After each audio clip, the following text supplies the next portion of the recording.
Hey now, everybody. Welcome back. This is the Cardinal Standout in Their Career podcast presented by Alumni Relations.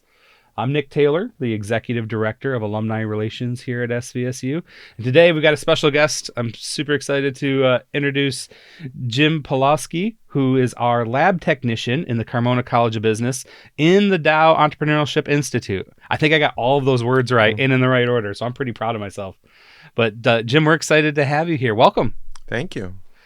So we're going to be talking today a lot about the patent process. And I know that you have a pretty big history in that. Can you maybe talk a little bit about your history with the patent process and things that you've done?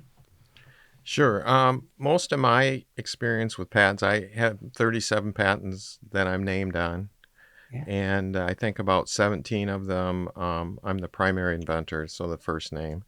But my experience with patents was always in industry. So I worked at Dow Chemical Company out of college, and then I worked at S.C. Johnson when I got bought by them in 1998. So the process for when you're in industry is pretty easy in big companies because they all have a whole crew of patent attorneys. So when you think you've invented something unique, they have a form that you fill out that kind of gets the ball rolling, and then a patent attorney will contact you and talk to you about it, and then they write the application and you review it, and then they take care of all the filing and all that kind of stuff. You have no idea how much it all costs and all that kind of stuff. You just kind of answer questions, and then if something gets denied or that gets changed, they come back, and it can take many years. Because I retired in 2018, and I think I had one last patent issue in like 2021. Could you give us some?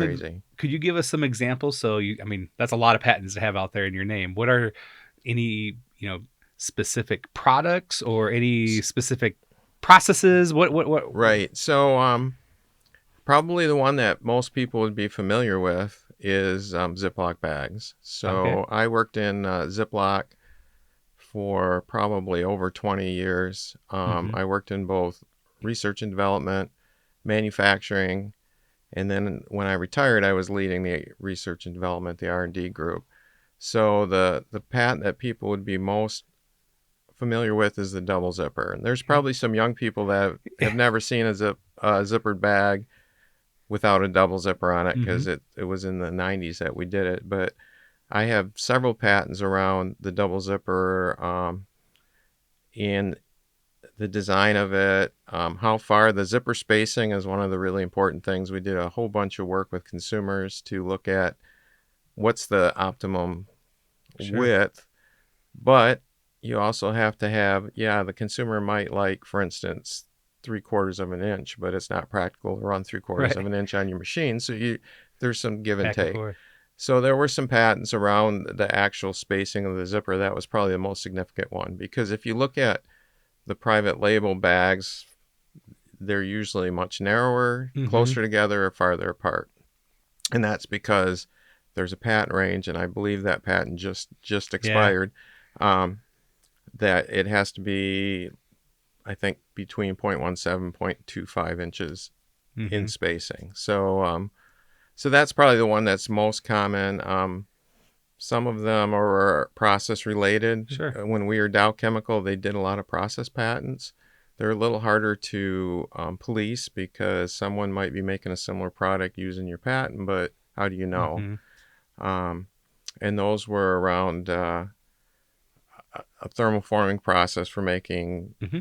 This isn't thermoform, but if this was made out of plastic without the handle and it was just a plastic pot, it could be a thermoform product. So, and those are long expired patents. So, so a lot of different things. So I jumped into a little bit because I was interested when I heard the number of patents. I'm like, wow, that's pretty impressive. That's a lot out there. But could you maybe tell us what exactly is a patent and what kind of different patents might be out there? So a patent is basically a document that describes a unique product or idea. That's as basic as it is. They've been, and I don't know the exact date. I know they've been around since before 1900, and and there's a lot of them. Yeah. There are three kinds of patents: a utility patent, a design patent, and then a plant patent. We won't. I'll just talk about that quick. We'll be done with it. Okay. A plant patent is about around people who develop new species of plants.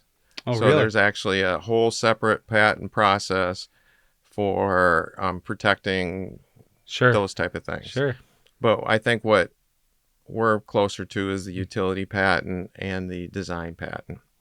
So a utility patent is you've come up with a unique idea. So a double zipper that Sure. has the spacing from 0.17 to 0.2, and there's a whole list of things in there, and that's unique.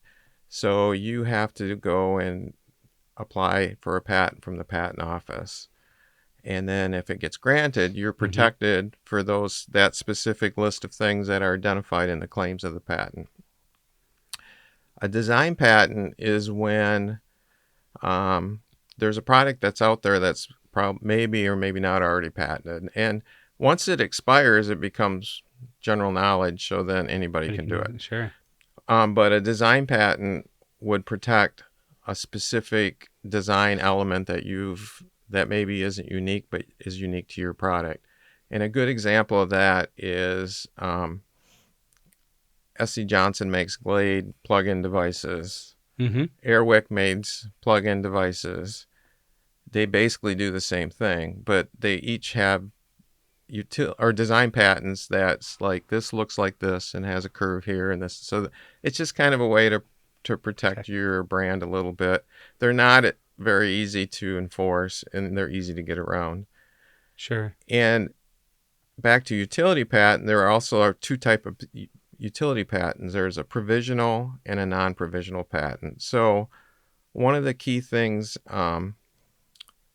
with patents is who invented it first. And it used to be, back when I was in R&D in Dow Chemical Company, and we kept copious notes and data books and stuff, because when you filed for a patent, the date of when you invented it was from your data book. And you had to have it copied and officiated and all that. And at some point, and I can't remember when, but the patent office said, nope, it's first to file. So what they have is this provisional patent. So you don't even have to have an attorney for that. You can just go onto the website and do the provisional patent. It won't get reviewed by a patent attorney or anything, but basically what it does is says, I had this idea and I had it on this date, and it locks your date in. The only caveat to that is you have 1 year to file your non-provisional patent, and if you don't, it's now public knowledge. You have, because it gets published as a provisional patent, and you're basically telling the world that you're going to do this. So if you don't protect it with a patent, then it just becomes anybody can use it.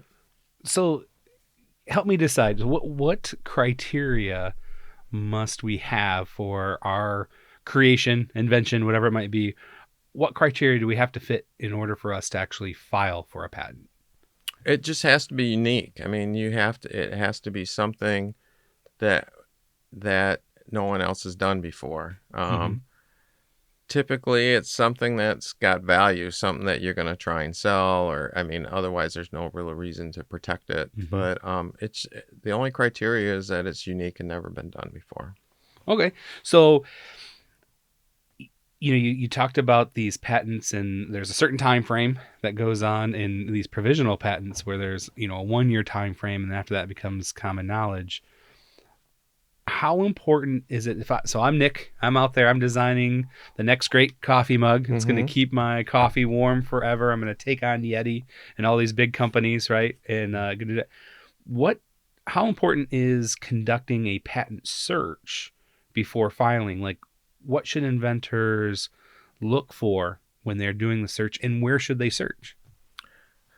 I think there's a lot of different places. It's very important because it's not inexpensive to file for a patent, and it's a very long, arduous process. So if you have a cool idea, I mean, just go to the internet and kind of name it, find names, and look different ways and see if there's something that already exists out there. I mean, anytime you want to sell anything,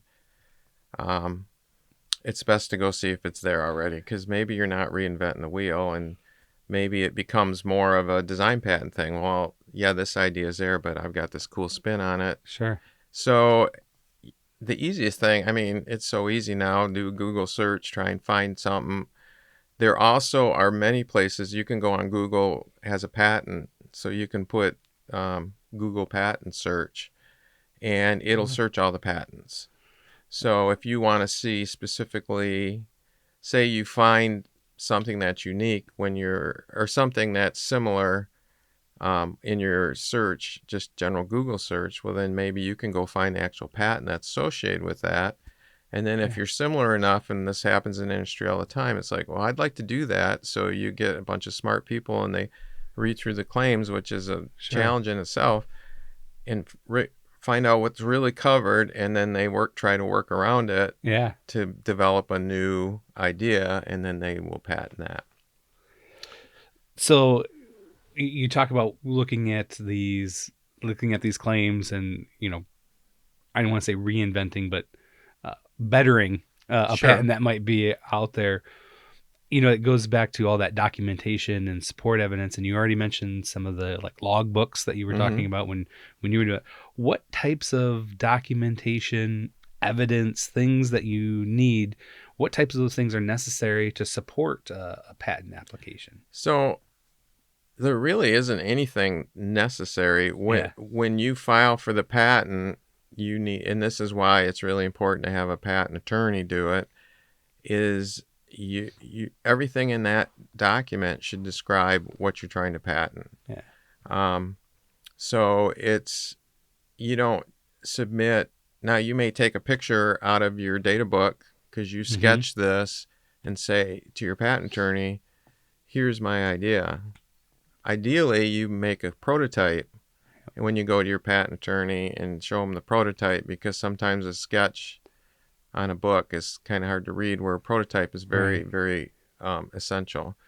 So, so everything has to be in that document. So, because you don't have the luxury of the person that examines the document to really have any conversation with them. They evaluate it, send back yes or no, and then you have to, if they say no, then you have to go back with the rebuttal and say, yes, it's a very formal legal process. It's not.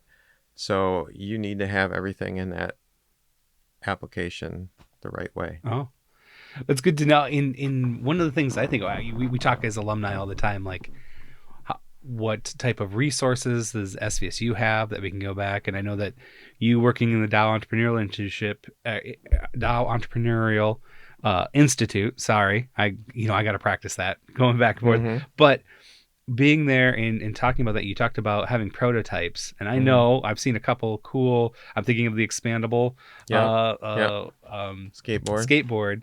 How can SVSU help maybe an alumni that's out there and is coming up with their idea as part of that? Sure. Our lab,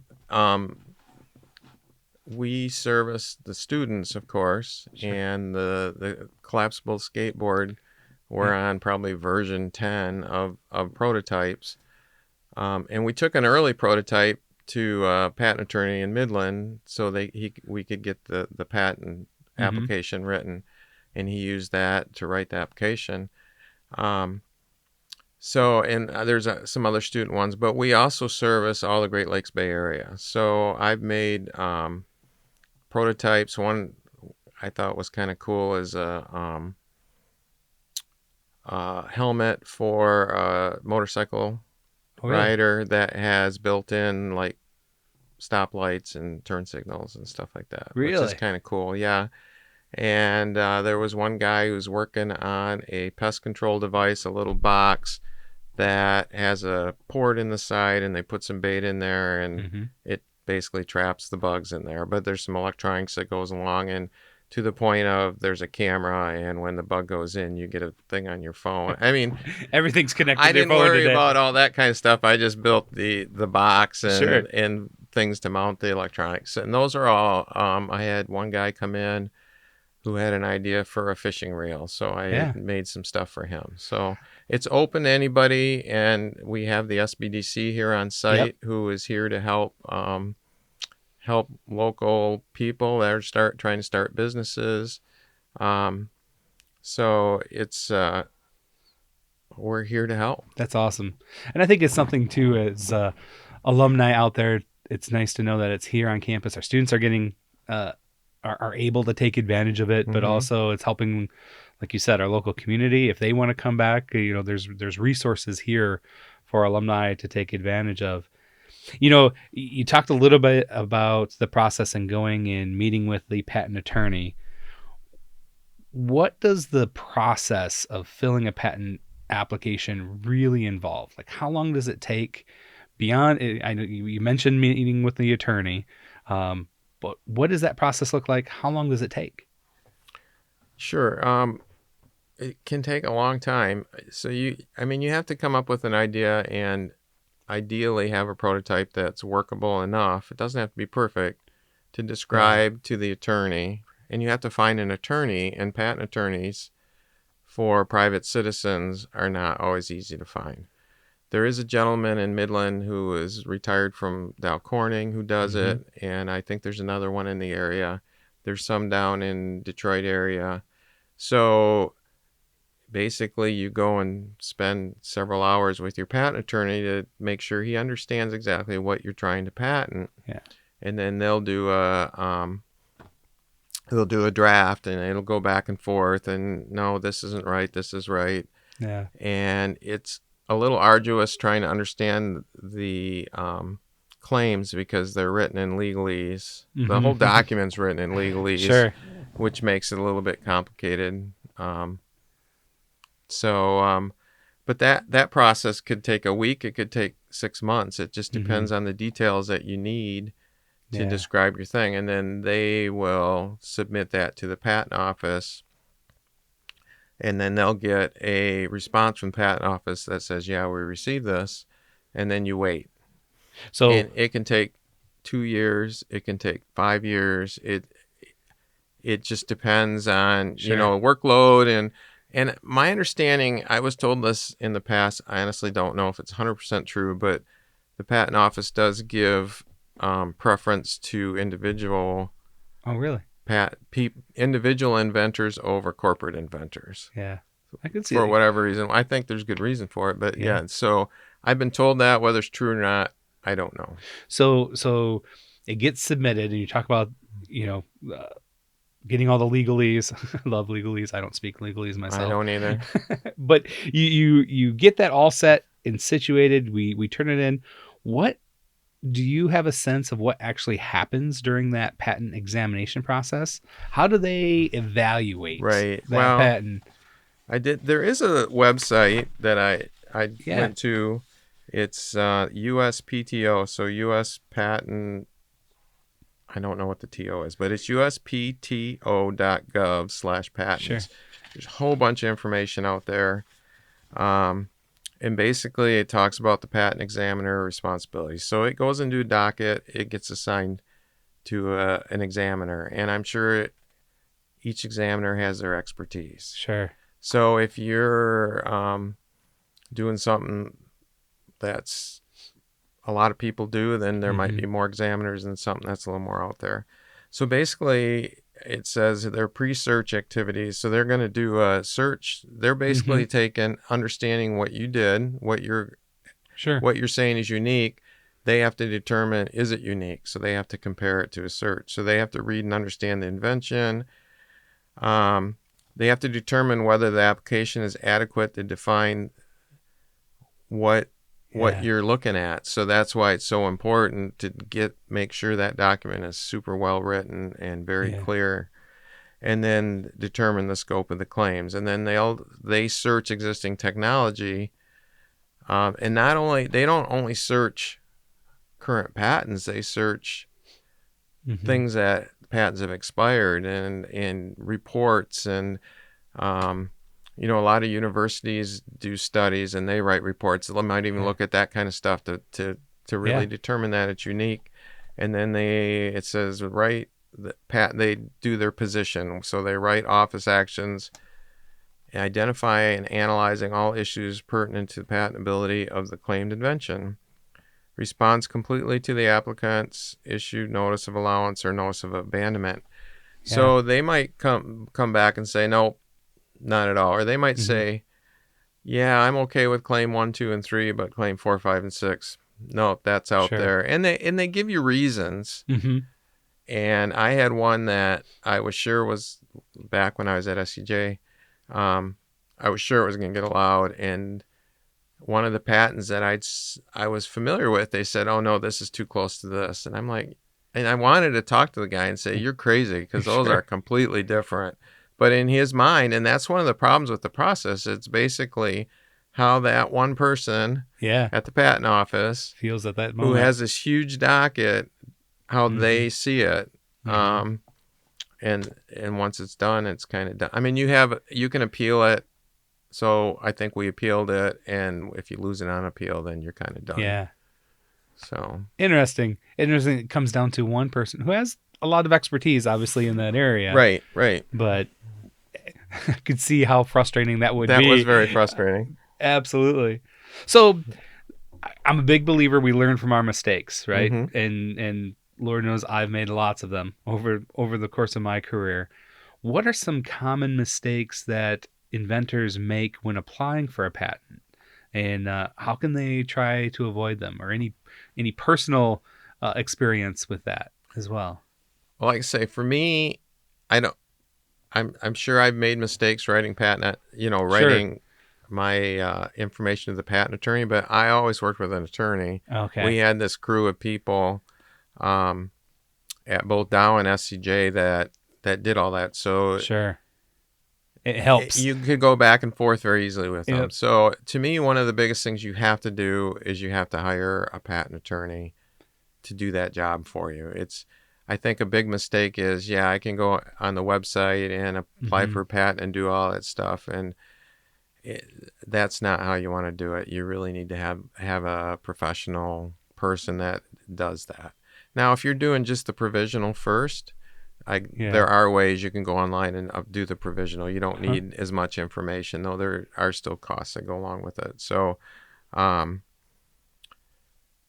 to me, that's the biggest mistake is don't think you can do it on your own. Sure. It's not as I mean, there's a lot of things you can do today on your own on the Mm-hmm. internet and and stuff that you couldn't do 25 years ago. Sure.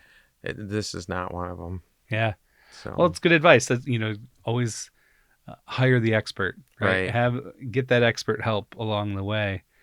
So in hiring that expert, I'm obviously lawyers aren't free, Right. and we know that there's going to be costs associated with their time. But what are some of the other costs that are associated with filing and maintaining a patent? Right. So to just file a patent, you're looking at $5,000 to $10,000, depends on Really? the complexity. Wow. And a lot of that is just lawyers' time writing the patent. Uh-huh. They have to do a set of drawings that goes along with it, depending on the complexity and how many drawings, and they have to be done in a certain way. It can vary that much. Yeah. I know Mohammed Adel, one of my associates, has met an attorney that says he can do an application for $3,500. Okay. Now maybe that's a real basic Basic one, one, you know. yeah. So it varies. That's the Nick Taylor coffee mug version. Yeah, and if you have an attorney do like a provisional application for you, that's Mhm. probably 1,000 to 3,000 depending on complexity. Sure. So, and then I mean, and it can go up from there if you get really complex. And I found some stuff on a search. It said you can get up to $20,000 if it's really complex and there's a lot Sure. of claims. And then once you have the patent, there are fees. So you have the attorney fees and there are fees. They're not that expensive at the Okay. patent office, but then you have to pay a maintenance fee. So at 3.5 years, it's like $1,000, and then at 7 years, it's like $2,000, and it just goes up. So you Sure. have to maintain your patent, because if you don't pay that, it Right. doesn't become a patent anymore, and now it's anybody can use it at that point. So I mean, you're leading me right into my next question about this is maintaining a patent. It sounds like we have to check in every so many years and keep up to date on our payments on that. Yeah. How long can that process go? Like how I create that great mug that's going to put these other companies out of business, right? Right. How long can I hold on to that patent while paying the fees in order to continue? It's 17 years. 17. Yeah. Very cool. So 17 years is that from when the patent is first submitted, or is that 17 years from when it's finally, so that process takes From a when year it's submitted. It's from when it's submitted. Okay. Because it's about, originally it was about corporations file a patent so that that's their competitive advantage. So they get 17 years that someone determined that's the right head start before someone else might be able to come in. So until you can get the kids out of high school. That's what it kind of sounds like. Exactly. And where that number came from, I have no idea. Huh. That's amazing. So we've gone through the process. I've hired my lawyer. We've drawn up all the documents. We've paid our application process. I'm now in year 5, and I've paid my maintenance fee. And I go out there and I find that somebody else out there, somebody from another school, obviously, has copied my patent and started to produce my prototype and for use. How can a patent holder enforce their patent rights if someone is starting to infringe on that? Hire a lawyer. It's going to be like, you can go to the FTC. I'm not sure how much they can do for you, but I think ultimately you would have to hire a lawyer to go and send them a letter and say cease and desist. And if they don't, then you sue them and ask for damage. It's that whole process, and that can be another thing that can go on forever or not. And that's where we talked earlier about process patents. So I've developed a process to make this pen. Yep. And it's really unique, and I patent it. Someone else comes out with a pen that looks exactly the same. I have no way of knowing, and I can go in. Now, I could hire a lawyer and get a court order that says we can go in and see if you're infringing or not. Then you have to talk about, as a business owner, is it really worth all the money to do all that? It's very complex. It's interesting. It's speaking of other professions, obviously in this whole process, the theme is we're going to work hand in hand with our attorney, whether it's a patent attorney getting it created or a personal attorney, post after that all the way through. So it's something to keep in mind. Are there any emerging trends or changes in patent law that you think inventors should be aware of? Something in the last 15 years or so? I don't really know of anything like that. It's the biggest changes have been more accessibility to information through websites and stuff like that. They have their own website. I think. Well, you mentioning earlier that Google search, I had no idea that I could go and search a patent, put patent in front of my Google search in order to go and see if there's something similar to that. So you can go in there and you can search it in many different ways. You can put James Chester Pawloski, and you'll get a bunch of mine. You'll get a bunch of my data. I worked for Dow and had over 100 patents, but but then you got to sort from there. So, and you can, if you have a title, if you know they're James Chester Pawloski, S.C. Johnson, you can narrow it down more. That just all helps, and it's pretty easy to use. And there's also search functions on the USPTO.gov too. So perfect. All right, so we always end our conversations with, our whole theme of this podcast is helping alumni develop professionally and do something like get a patent out there or other topics. But we always end it asking, is there one big piece of advice? If there was one thing you wanted someone who is listening to this podcast or watching on YouTube, you want to leave with them, like, don't forget you have to do this. What would that piece of advice be? I think that would be just to do your homework. Yeah. Do your search. Make sure, before you spend money on a lawyer, make sure you're sure you got something that's unique. It's not the lottery. Right. There's a lot of work that goes into There's it to a get to lot of that work. point. Yeah. Talk to people. I mean, carefully talk to people, because Sure. if it is patentable, you don't want to give it away either. Right. So it's you want to talk to people you trust. Come talk to me. I'd be happy to talk to anybody about these type of things, and I can give you a little bit of advice. Well, we appreciate it. Jim, thank you for your time. This was really helpful. Thanks for having me. I know folks are going to enjoy this episode and learning all about patents. If you want more information from us, you can always contact the SVSU Alumni office, and we can get you in touch with Jim or anybody from the Dow Entrepreneurship Institute here on campus, and we would just love to help. Well, that's going to wrap us up for today. Thank you so much for joining. Remember, we love it when our Cardinals stand out in your community, and we will see you again soon. Thank you so much.